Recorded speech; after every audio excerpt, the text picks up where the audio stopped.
रात का सन्नाटा पूरे गांव को निगल चुका था। चारों ओर बस कुत्तों के भौंकने की आवाजें गूंज रही थीं। गांव भीमपुर के बाहर एक पुराना टूटा फूटा मकान था जिसे सब भूतिया हवेली कहते थे। लोगों का कहना था कि वहां एक बुढ़िया चुड़ैल रहती है। सफेद बाल, टेढ़े दांत, लाल आंखें और झुर्रियों से भरा चेहरा जो किसी भी इंसान को देखते ही चीख पड़ती थी। गांव में कोई भी उस हवेली के पास नहीं जाता था। बच्चे तक खेलते हुए उस रास्ते से नहीं गुजरते। कहा जाता था कि जो भी वहां गया वह कभी वापस नहीं आया। लेकिन गांव के कुछ नौजवानों को इन बातों पर यकीन नहीं था। उनमें से एक था रवि, जो हमेशा कहता था, अरे ये सब अफवाहें हैं, चुड़ैल भूत जैसी कोई चीज नहीं होती। उसके दोस्तों ने कहा, अगर तू इतना ही बहादुर है तो आज रात हवेली में जाकर दिखा। रवि मुस्कुरा दिया और बोला, ठीक है, आज रात जाऊंगा और अगर कुछ मिला तो वीडियो बना लूंगा। गांव में सबको खबर लग गई कि रवि आज भूतिया हवेली जाएगा।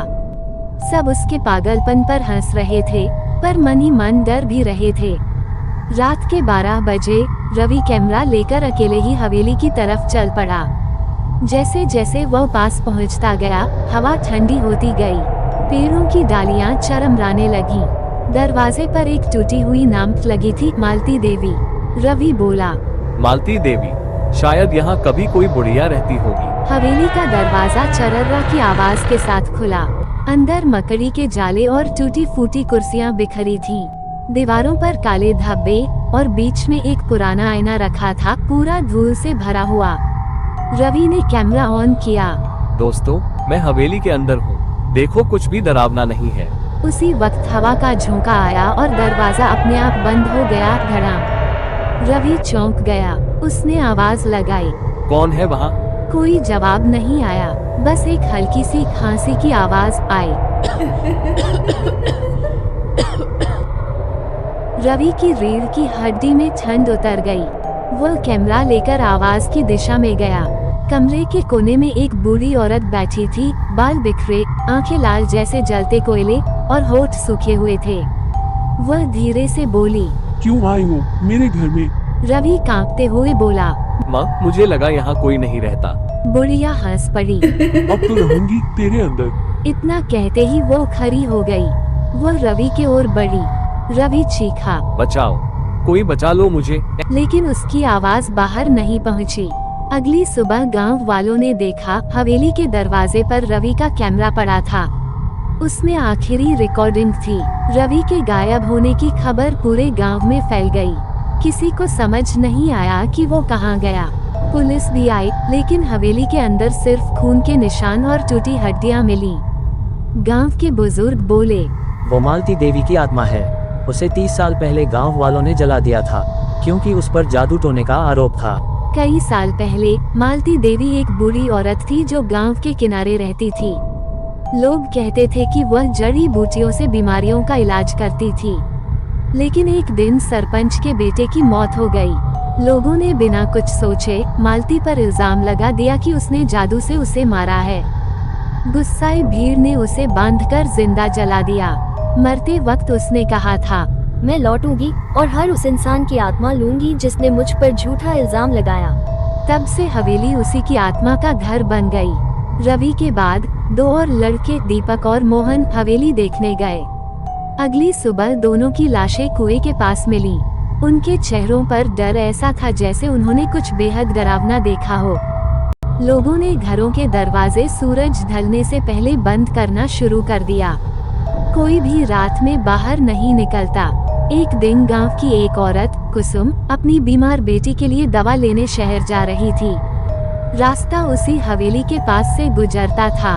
अचानक उसके पैर थम गए। वह रुकी और बोली, अबे ये क्या हो गया? पीछे से वही खांसी की आवाज आई। कुसुम ने मुड़कर देखा, वही बुढ़िया चुड़ैल जो उसे घूर रही थी। उसके बाल हवा में उड़ रहे थे और हाथों में किसी की टूटी हड्डियां थीं। कुसुम चीखती हुई भागी, लेकिन चुड़ैल उसके सामने आ खड़ी हुई। कहाँ जा रही है? मैं तो बस तुझसे थोड़ी गर्म चाय मांगने आई थी। उसका आकार बड़ा हो गया और पल भर में कुसुम की चीखें हवा में घुल गईं और वो बेहोश हो गई। गांव के पुजारी त्रिलोचन बाबा को बुलाया गया। बाबा ने कहा, उस आत्मा को मुक्त करना होगा, लेकिन वह तब तक नहीं जाएगी जब तक उसका बदला पूरा नहीं हो जाता। बाबा ने हवेली के चारों ओर मंत्रों का घेरा बनवाया। रात के 12 बजे उन्होंने हवन शुरू किया। चारों ओर लपटें उठी। अचानक हवेली के अंदर से वही आवाज आई, मैं नहीं जाऊंगी जब तक मेरा दर्द कोई समझे नहीं। बाबा बोले, मालती, तेरा दर्द सही था, लेकिन अब शांति पा। जिन्होंने तुझे मारा वो सब इस धरती पर नहीं है। धीरे धीरे आग की लपटों से एक काली परछाई निकली, वही बुढ़िया चुड़ैल। उसकी आंखों में आंसू थे। वह बोली, अब मुझे कोई दोषी नहीं चाहिए, बस मुक्ति चाहिए। बाबा ने मंत्र पढ़े और हवेली की दीवारें कांपने लगी। एक तेज हवा का झोंका आया और चुड़ैल की आत्मा धीरे धीरे आसमान की ओर उठी। कुछ पल बाद सब शांत हो गया। हवेली के अंदर अब कोई नहीं था, न खून, न हड्डियां, न डर। गांव वालों ने राहत की सांस ली। कुछ महीने बाद गांव में एक नया परिवार आकर बसा।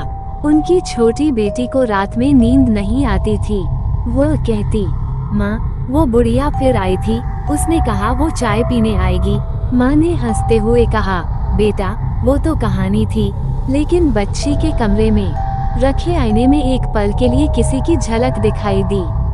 सफेद बालों वाली, झुर्रियों से भरा चेहरा। वही बुढ़िया चुड़ैल मुस्कुरा रही थी। कहते हैं कि बुढ़िया चुड़ैल की आत्मा पूरी तरह खत्म नहीं हुई, वो अब आईनों में बसती है। जो भी आधी रात को आईने में झांकता है, उसे पीछे से खांसी की आवाज सुनाई देती है।